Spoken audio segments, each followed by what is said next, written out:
So a good place to start, I guess, would be with OVHCloud, your sort of overall environmental sort of track record roadmap. I know it's a very important subject, sustainability, etc., is very important to you. So just be good to share the sort of history of what you've done so far before we discuss a couple of recent or impending developments. Yeah, sure. So maybe in order to answer that question, we have to go back to the foundation of the company. So the company was founded back in 1999 by Octave Klaba.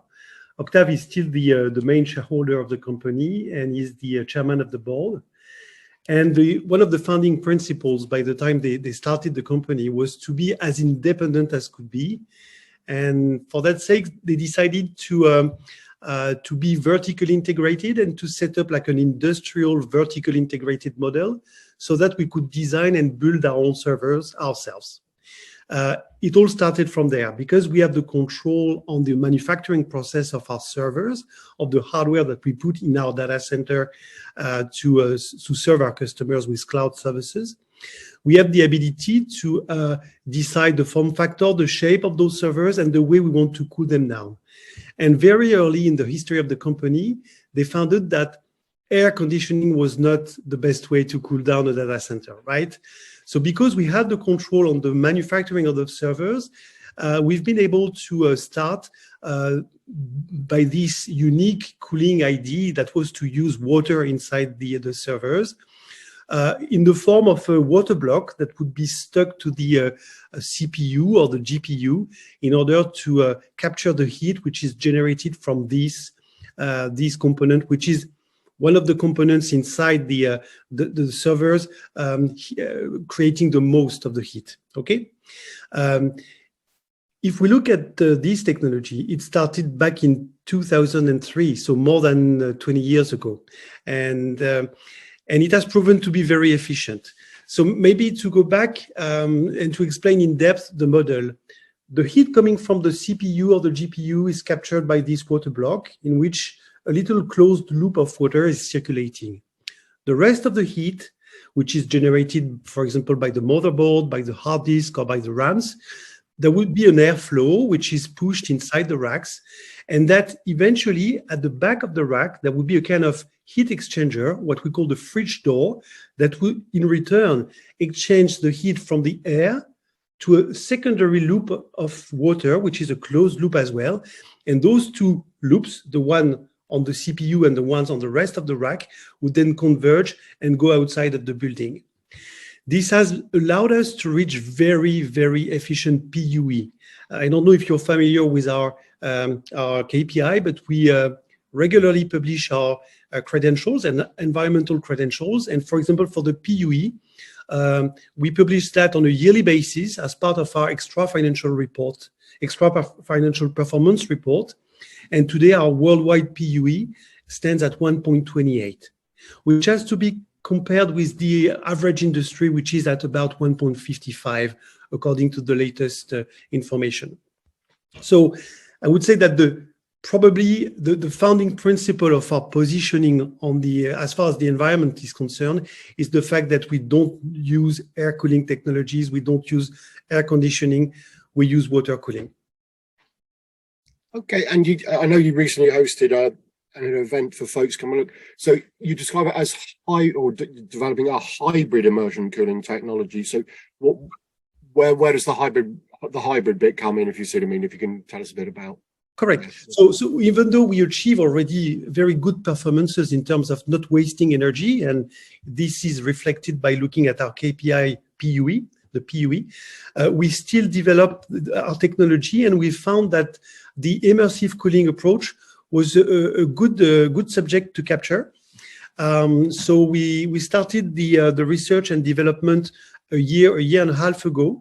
And very soon in the process of trying to go the route of the immersive cooling, we realized that there was nothing in the market that was very easy to use. Maybe to summarize the situation as we understood it. Number one was the fact that if you want to put, let's say, 48 servers in a tank with dielectric fluid, in order to circulate the heat inside this tank, you need a pump. And these pumps will call for a lot of energy to make sure that the fluid would circulate properly and then would capture the heat and then bring the calories outside of the rack. If you don't want to use a costly pump, then you have to remove, let's say, 50% of the servers and put heat exchangers between two servers to make sure that naturally you would then create this convective effect to capture the heat. That's better in terms of efficiency, in terms of power efficiency, but you lose half of the servers you could put inside the tank, so to speak. The third technology that was made available on the market was the idea to go for a two-phase dielectric fluid, meaning that there would be a natural convection by having the liquid being transformed into vapor. But to make it work, you need the tank to be properly sealed with a proper cover. And this is very inefficient and costly as well. So by having looked at all those solution scenarios, we said, come on, one thing for sure we do cool down very properly and very efficiently is the CPU or the GPUs by our water block. So why don't we go the route of hybrid cooling by merging our water cooling technology with the water block in contact with the CPU, and then everything which is today cooled via an airflow in our racks would be then replaced by the contact of the dielectric fluid inside the tank. And this is why we chose in the end to go the hybrid route, which has proven to be very, very efficient, because the partial PUE of this, which we've been tested in our labs, is way below 1.004, meaning that we create this natural convection by having this hybrid mechanism inside our racks. And we've changed a bit as well the shape of our racks. If you're familiar with that technology, our racks are horizontal, and then we can stack them up by stack of 3 or 4 in order to put more use per square meter in our data centers, because we want to avoid to create new data centers and to artificialize the land. So we try to make them as dense as we can.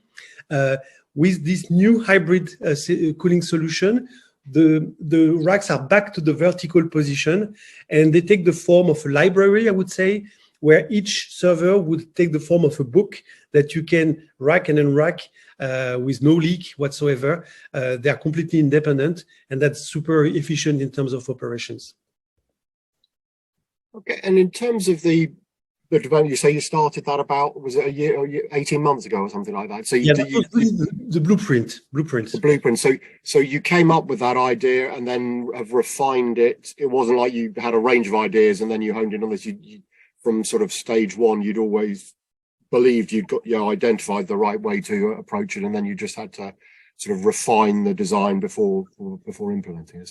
Correct. So we do believe that it's the right design. We've tested it at an industrial scale inside our R&D center in the north of France. Because it was successful, we have applied for, I guess, close to 30 patents. So 18 of them are already filed, as far as I know, and the rest is being under review. So we are really on the verge of deploying that at an industrial scale. But one thing that you should keep in mind is that technology is very appropriate for very high dense racks. Racks, for example, calling up to 40 or 80 kilowatt per rack. And this is definitely a niche market as we speak today for supercomputers or hardware dedicated to artificial intelligence, for example, or the gaming industry. This could be a good fit for purpose type of use. So we are ready to go that route, and we await really the market to be booming and to call for this type of technology to be spread at a larger scale. Okay, and presumably on that note, you're able to roll it out, into other data centers as and when they have a particular need for high performance computing. Is that the plan as well? The plan is really to wait for the market to be ready, and today with the technology that we have developed, we're able to again implement those racks in any type of our data centers today, be it North America, Europe, or even APAC. So it would be really easy. And have you shared? I mean, so you obviously have the event, but have you shared it with the customers what you're doing, and have you had positive feedback, or do you get some people that are inevitably nervous? You know, the idea of liquid being anywhere near to a server, if you like, is people get a little bit nervous about that, or what's the feedback been like? It's a very good statement, Philip. But I think that 20 years ago, mixing water with servers was really a challenge. And we could really feel that the market was not ready. People were reluctant to go that route. But now, since we've done that at an industrial scale for over 20 years, I mean, if you look today at our footprint of servers, we have 450,000 servers installed in our 34 data centers worldwide, and 400,000 of those are using water cooling technology. So we've proved to the market, we've proved to our customer that this is super efficient, but super reliable as well. So now with going the hybrid route is not a big difference. You just have to make sure that the tank in which you put this dielectric fluid would be sealed properly. You see my stuff, it's not a major step in terms of technology. So probably the reluctance that we faced 20 years ago won't be as prevalent today if we want to go that route at a massive scale. That makes sense. And in terms of something else that I think is on the horizon, you are developing, I believe, I don't think you've released it yet, but you're developing a carbon calculator, which you're going to sort of share with customers and the channel to help them. So, I mean, it's a simple carbon calculator sounds very simple, but I'm sure there's a lot of complexity in it. So please talk us through, what it is, how you developed it, or how you're developing it, and what it will give to your customers in the channel. Okay, so innovation, the one we are doing on the immersive cooling side, is one thing, and that will benefit the customers in the end. But I mean, sharing data with the customer in full transparency, giving the means to our end customers to understand their carbon footprint by using our services is really key in terms of education and in terms of decision-making processes moving forward to the move to cloud. But in order to understand the complexity of the project, you have to go back to the very nature of the carbon footprint. The carbon footprint, the way you must analyze that is to split it in three categories. They are called scopes, scope 1, 2, and 3. Very often in industry, people would only focus on scope 1 and 2. And I mean, we can easily understand why, because scope 1 is very easy for us. Let's say it's just the fuel that you consume in your generators whenever there is a power cut on the grid. And scope 2 is the emissions coming indirectly from the fact that you need electricity to run your servers, and this electricity has to come from a primary source of energy.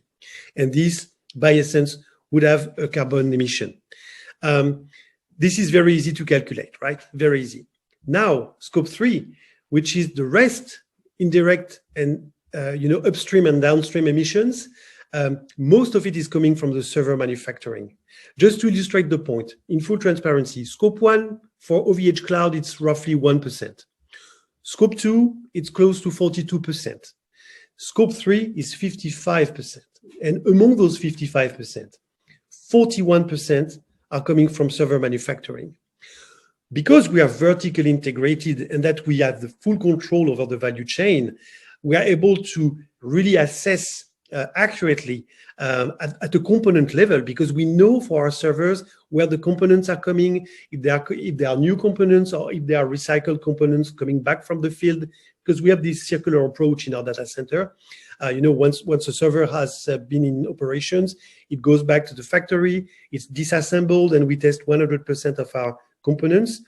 And the part of it which is working fine and that can be reused is reused in our supply chain. So we track at the component level everything. So we are very good in being able to assess these scope 3 emissions, where most of the market, they don't have this intimacy with the industrial scheme. So they lose track on that. But again, by doing so, they forget more than 50% of the emissions. So it took us to develop this carbon calculator. It took us 8 months of study to make sure that we would, on a location-based, on a usage-based, we would be able to assess properly scope 1, 2, and 3 so that the figures that we give away to our customers would be the correct ones. So 8 months of study, 4 months of development. As we speak, it's under development. The IT layer is being built up and tested. And if everything goes according to plan, which I think it will be the case, we should be able to release that feature on our manager, which is the customer interface that we use to order and to manage our customer services. They would be able to have this released by end of June, beginning of July this year. And there would be a roadmap of new features. We'll start with bare metal at day one.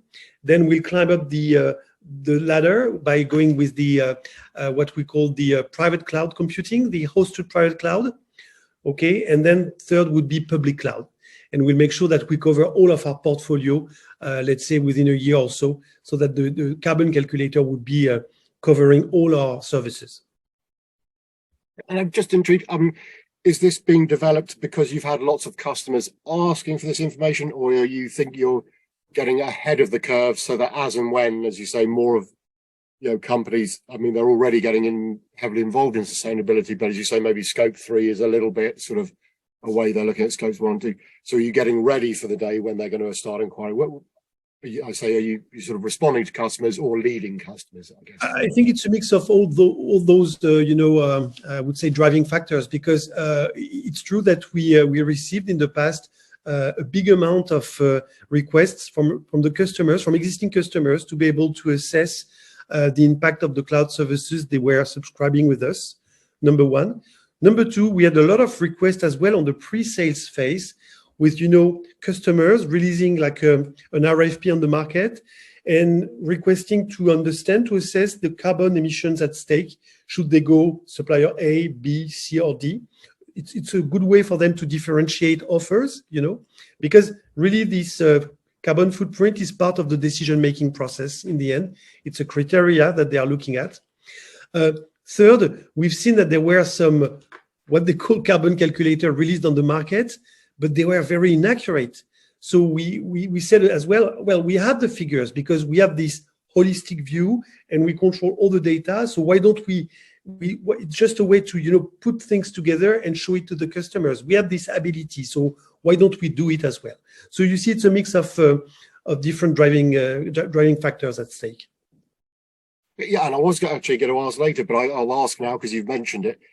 Do you think there are already then customers of yours or potential customers where, I mean, traditionally cost and, obviously the quality of the technology solution is important, and that, shall we say, sustainability has been a sort of nice to have add-on, but do you now think that I say, whether you've got existing customers or potential customers that are putting sustainability sort of as almost like it's non-negotiable. If you can't demonstrate and prove, as you say, your carbon footprint and help them with their scope 3, then they won't engage with you for a commercial contract. Are you aware of that happening, or is that yes still for the future? We are very aware of it. And for example, if we just look at the UK market, there was a very interesting study released not so long ago, showing that 38% of the customers would reject a supplier with no environmental credentials and no commitment.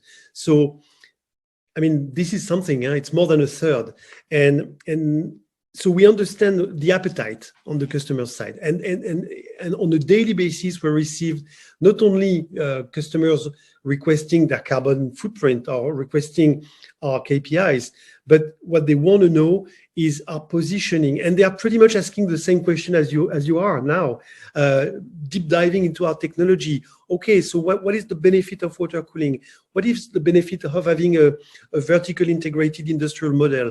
How does it reflect in what is the benefit for the environment? And they are really trying to analyze in depth all those attributes to make up their mind. So it's we have to cope with that, and it's going in the good direction, by the way. So we are more than happy to be leading the pack on that field and sharing the information we have in hand. Yeah, as I say, so it's going to be, it already is, it sounds, but it's going to become in the future increasingly important as a differentiator, because obviously there are a lot of cloud providers and co-location data center providers and stuff. But you honestly think that it will very much be, sort of table stakes. So if data center operators or cloud providers cannot demonstrate a really comprehensive approach to reducing carbon footprint, sustainability, then customers will walk away and find people that can give them what they want. Yeah, definitely, Philip. And you said something very important. It's a comprehensive approach that they are looking for. And not only, we've been talking a lot about carbon footprint, carbon emissions, but they are very concerned as well as far as the responsible use of water. Because of water scarcity these days, because of the hydric stress that we face in most of the regions where we operate data centers. So they are really, really keen in understanding the way we save water, or we don't use water at all.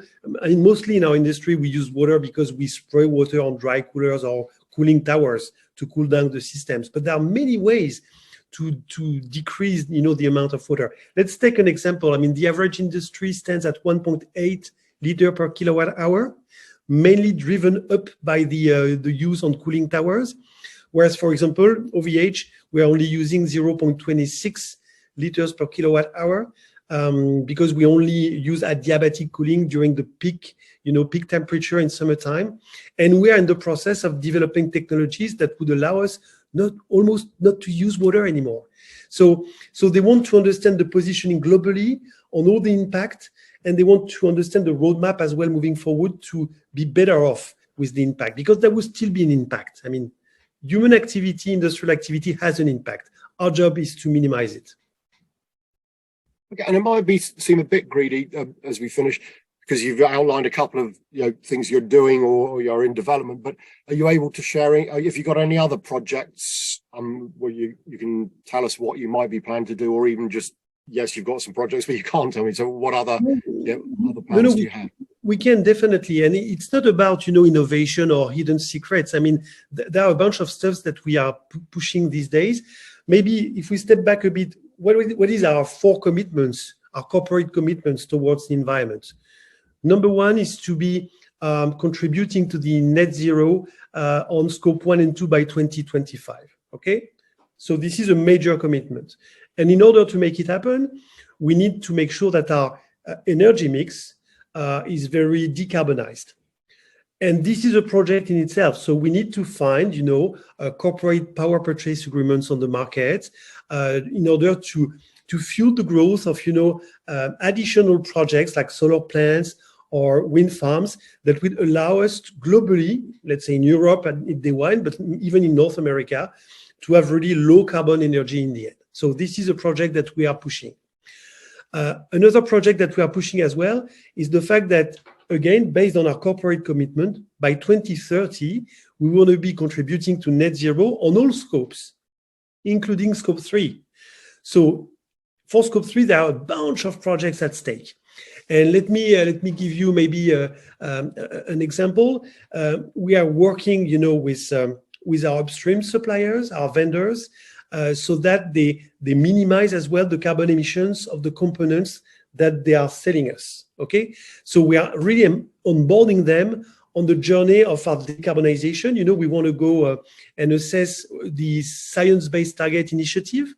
This is something that we are currently studying. It's another project we have in the works, and we want to bring them along with us to make sure that we are consistent and we embark, the savings they would make in the same form that we would analyze them. Okay, so that's another type of project. And the last project, which is again connected to our latest commitment, which is zero waste to landfill by 2025, is how can we downcycle the motherboards. Motherboards are the last component, which is really tricky to recycle or to downcycle. Because it's really a mix of plastic, of rare earth and metals, minerals. It's not so easy. So on this one, we are investing in a startup called Terra Nova. They are about to start at an industrial scale in the north of France, a new project to better recycle those bloody motherboards. So that's another type of project we have in the works as well. Okay, it's been fascinating to chat to you, and you've shared some great insights into what you're doing, OVHCloud as a company. So I really appreciate your time. Thank you very much indeed. Thank you so much for the questions. Thank you.